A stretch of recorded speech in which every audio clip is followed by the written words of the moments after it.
como ya es costumbre en Mundo Salud, en este espacio le damos voz a los verdaderamente especializados en los temas. Y hoy me da mucho gusto darle la bienvenida al doctor Jean-René Clemenceau. Doctor Clemenceau, bienvenido a Mundo Salud. Es para mí un gusto estar contigo y con tu audiencia. Pues bueno, déjenme contarles que el doctor Clemenceau es oncólogo cirujano, pero también oncólogo médico con una amplísima trayectoria. Y recientemente se publicaron las guías para la atención de cáncer de ovario enfocados en los recursos, y de eso hablaremos un poco más adelante. Pero bueno, doctor, entrando en materia, ¿por qué es tan complejo el diagnóstico del cáncer de ovario todavía en nuestro país? Es un órgano que está en un lugar de difícil acceso y todavía no hemos aprendido lo suficiente sobre la biología de esta enfermedad. En todo el mundo, la mayoría de los cánceres de ovario se diagnostican en etapas avanzadas. Sí, más del 70% de los diagnósticos se dan en etapas avanzadas y por eso el nivel de mortalidad es tan amplio. ¿Qué podemos hacer? Bueno, primero investigar y aprender más sobre la enfermedad. A diferencia de lo que serían otros cánceres, todavía no está validado ningún sistema verdaderamente efectivo de detección temprana del cáncer de ovario. Ha habido algunos resultados parciales en los que la combinación de diferentes estudios, incluyendo desde la perspicacia del clínico, junto con ultrasonido y algunos otros estudios de laboratorio, pudieran llegar a ayudarnos a detectar más tempranamente la enfermedad. Gracias a los estudios genéticos y genómicos, ya se están dando grandes avances, por lo menos en un segmento de pacientes con cáncer de ovario. Estamos detectando esas alteraciones en genes como el BRCA1, BRCA2, que nos permite identificar pacientes de alto riesgo, y tenemos procedimientos que nos pueden dar un 70 u 80% de efectividad en la disminución de la mortalidad por cáncer en ese grupo de pacientes.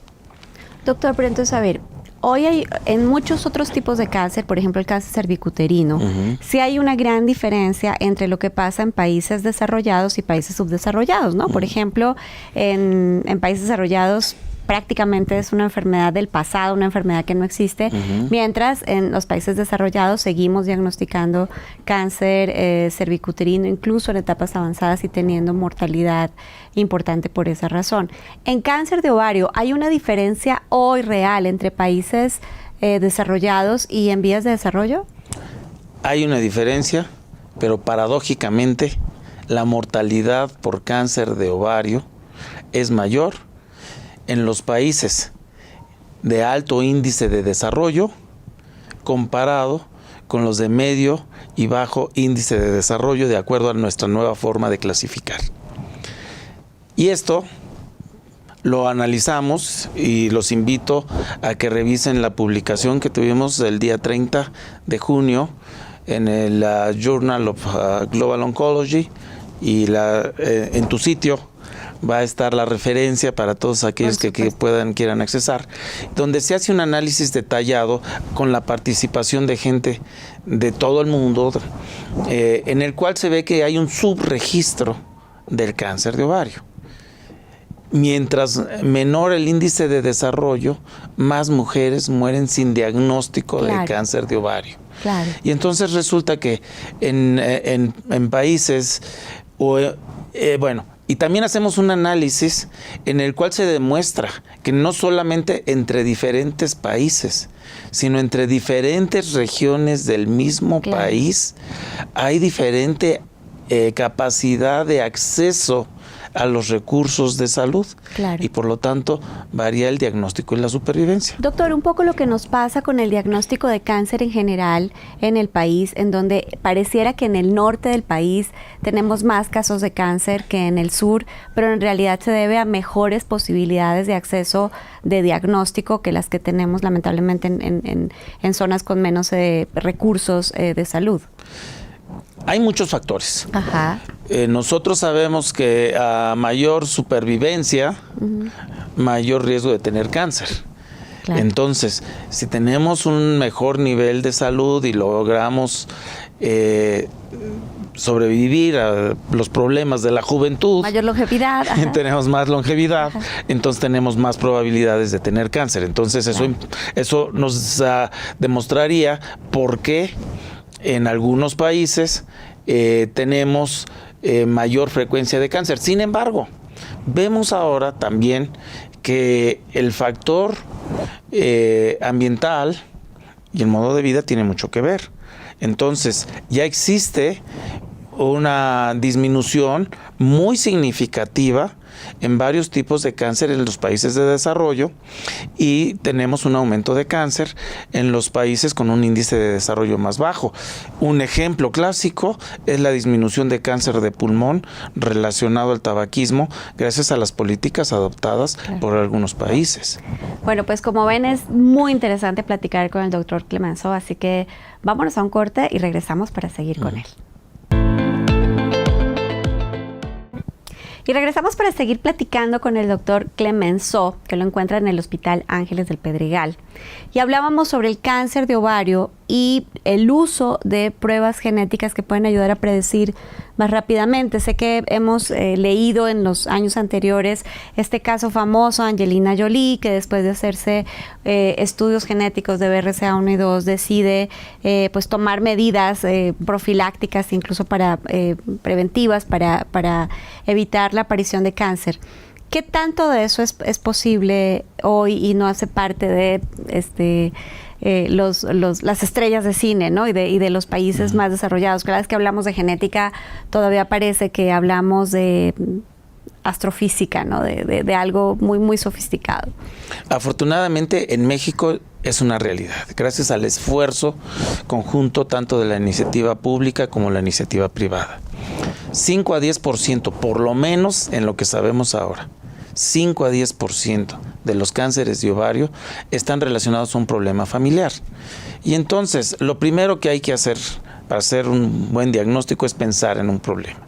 Todos nosotros podemos juntarnos con la familia y tratar de ver cómo está nuestro árbol genealógico, identificar si hemos tenido una frecuencia aumentada de cánceres, no nada más de ovario, porque el vínculo con cáncer de mama frecuente, con algunos tumores como puede ser del tubo digestivo, colon, próstata, eso nos puede dar ya una llamada de atención para saber que nosotros podemos ser portadores de un problema genético que nos predisponga al cáncer, dentro de ellos el cáncer de ovario. Fíjese qué interesante lo que nos está diciendo el doctor de esta propuesta de sentarnos a platicar de nuestro árbol genealógico, pero no solo en relación de quién fue mi papá, mi abuelo, mi tío, mi mamá, mi prima, sino también de qué se enfermaron y en el caso de que ya no estén, de qué fallecieron, ¿no? O de qué se han enfermado hasta ahora, para entender dónde podría haber un patrón hereditario, porque sabemos ya que el 10% de todos los cánceres tienen un factor hereditario.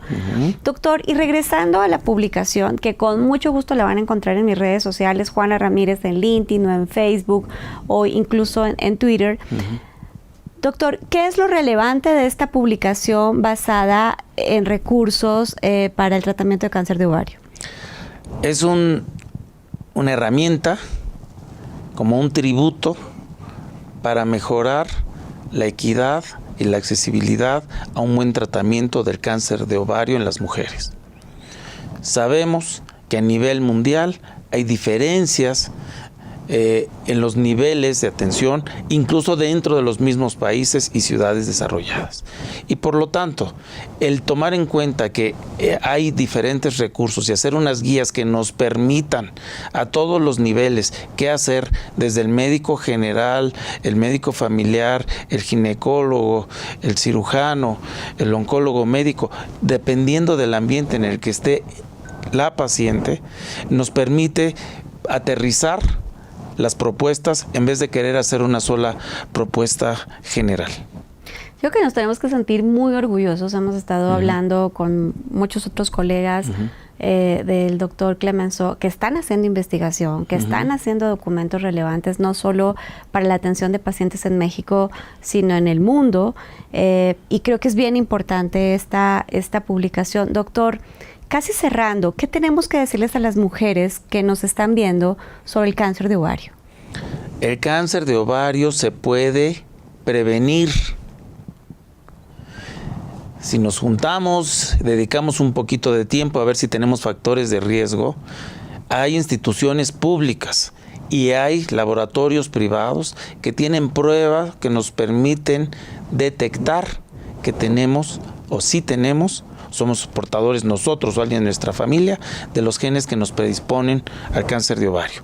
Y esto está ya muy bien estudiado. En esos casos hay intervenciones que nos ayudan a disminuir hasta en un 80% la probabilidad de tener cáncer. Entonces estaríamos previniendo. Y 2, un manejo adecuado por personal integrado con todas las áreas de su especialidad mejora las posibilidades de curación y una mejor supervivencia. Doctor, te tenemos que volver a invitar a Mundo Salud. ¿Nos aceptas? Con todo gusto, un placer. Bueno, muchas gracias. Pues sabiendo que lo vamos a volver a tener en Mundo Salud, vámonos con la cápsula de Maribel Ramírez Coronel. Medicamentos gratuitos para todos realmente es algo que no existe.